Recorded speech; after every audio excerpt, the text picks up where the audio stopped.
అందరికీ హాయ్ అండి. ఎలాగున్నారు? అందరూ బాగున్నారా? మేము చాలా బాగున్నాం. మీరు కూడా చాలా చాలా బాగుండాలని మనస్ఫూర్తిగా కోరుకుంటున్నాను. ఈరోజు అయితే కోడిగుడ్డు ములక్కాడ ఇగురు వండుతున్నానండి. చాలా బాగుంటుంది. మీకు నచ్చినట్లయితే ట్రై చేయండి.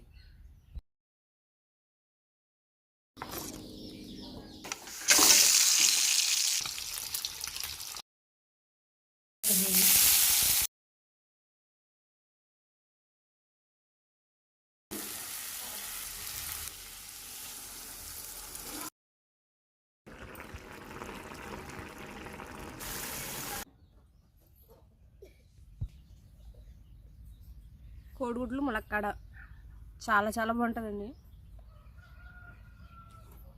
చాలా బాగుందండి. కోడిగుడ్లు ములక్కాడ ఇగురు చాలా టేస్ట్గా ఉంది.